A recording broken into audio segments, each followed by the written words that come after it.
بسم اللہ الرحمن الرحیم۔ اللہ تعالیٰ نے اس کائنات کو بہت وسیع بنایا ہے۔ اللہ تعالیٰ نے اس یونیورس میں ایک ایسا سیارہ بھی پیدا فرمایا ہے جسے ہم زمین کے نام سے جانتے ہیں۔ اللہ تعالیٰ نے اس زمین کو بہت سی نعمتوں سے نوازا ہے۔ اس زمین پر سب سے بڑی چیز پانی اور ہوا کا ہونا ضروری ہے۔ اللہ تعالیٰ نے اس سیارے کو جنت کے مانند بنایا ہے، جیسے کہ پھل پھول باغات اور بہت سی چیزوں اللہ تعالیٰ نے پیدا کی ہیں۔ اللہ تعالیٰ نے اس زمین پر 24,000 مخلوقات پیدا کی ہیں۔ اس مخلوقات میں سے اللہ تعالیٰ نے انسان کو اشرف المخلوقات بنایا ہے۔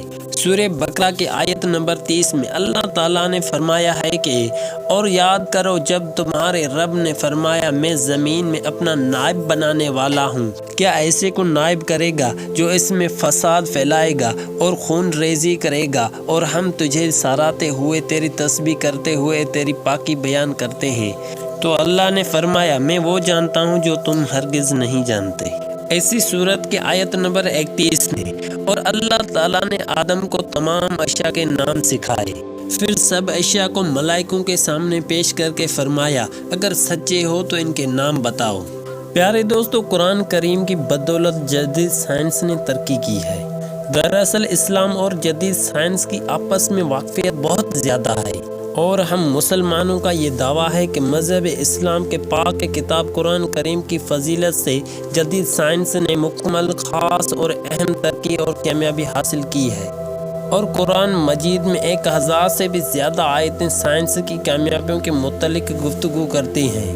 قرآن مجید میں موجود آیتوں کے متعلق حقائق جدید سائنس نے بھی خود مانے ہیں اور قبول کیے ہیں، اور مزید انشاءاللہ تعالی بہت کچھ قرآن مجید سے ترقیاتی کام اور دنیا کی بہت ساری بہتریاں اللہ تعالیٰ نے رکھی ہوئی ہیں قرآن کریم میں، لیکن ان کا استعمال صرف اور صرف اگر ٹھیک ترجمے اور طریقے کے ساتھ کیا جائے تو، کیونکہ اللہ تعالیٰ نے صاف فرما دیا ہے قرآن مجید میں سے کہ تمہاری بہتری اور کامیابی کے لیے سب سے افضل کتاب قرآن مجید ہے۔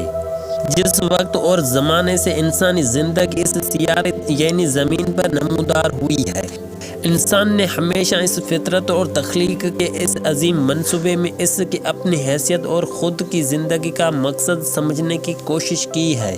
سچ کی تلاش میں صدیوں کی مدت اور مختلف تہذیبوں نے منظم مذہب کو زندگی کی شکل دی ہے، اور بڑی حد تک انسانی زندگی کا راستہ متعین کیا۔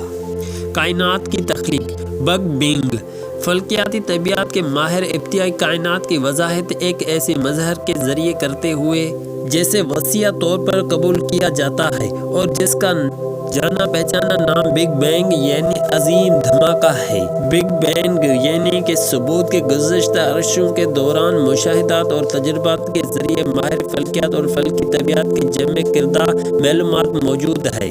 بگ بینگ کے مطابق ابتدا میں ساری کائنات ایک بڑی کمیت کی شکل میں تھی جسے پرائمری میڈولا بھی کہتے ہیں۔ پھر ایک عظیم دھماکہ یعنی بگ بینگ ہوا جس کا نتیجہ کہکشاؤں کی شکل میں ظاہر ہوا۔ پھر یہ کہکشائیں تقسیم ہو کر ستاروں، سیاروں، سورج اور چاند کے وغیرہ کی صورت میں آئیں۔ قرآن پاک کی درجہ ذیل آیات میں ابتدائی کائنات کے متعلق بتایا گیا ہے۔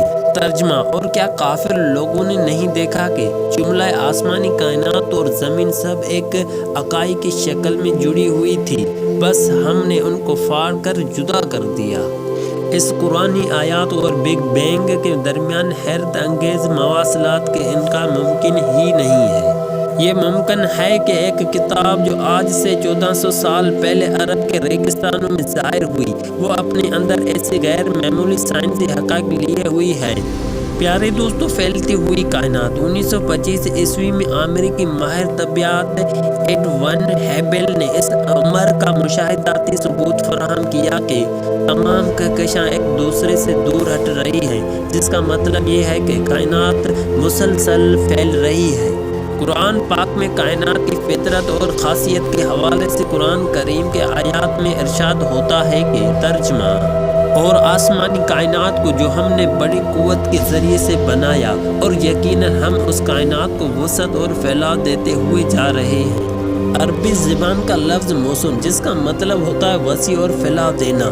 20ویں صدی کے عظیم عالمی اور فکری انقلاب میں سے ایک غور فرمائیں کہ قرآن پاک کی کائنات کے پھیلنے کو ایک ایسے وقت بیان فرما دیا ہے جب انسان نے دوربینی تک ایجاد نہیں کی تھی۔ اس کے باوجود متشکک ذہن رکھنے والے بعض لوگ یہ کہہ سکتے ہیں کہ قرآن پاک میں فلکیاتی حقائق کا موجود ہونا کوئی حیرت انگیز بات نہیں، کیونکہ عرب اس علم میں بہت ماہر تھے۔ فلکیات میں عربوں کی مہارت کی حد تک تو ان کا خیال درست ہے، لیکن اس نقطے کا ادراک کرنے میں وہ ناکام ہو چکے ہیں کہ فلکیات میں عربوں کے عروج سے پہلے صدیوں سے پہلے قرآن پاک کا نزول ہو چکا تھا۔ میرے پیارے دوستو، اللہ تعالیٰ نے قرآن مجید میں ہر ایک وہ چیز رکھ دی ہے جو انسان اور مسلمان کے کام آ سکے۔ جی تو پیارے ناظرین، یہ تھی ہماری آج کی ویڈیو۔ اگر آپ کو ویڈیو اچھی لگی ہو تو ہمارے چینل کو سبسکرائب اور ویڈیو کو لائک لازمی کر دیجئے تاکہ ہمارے چینل پر نئی معلومات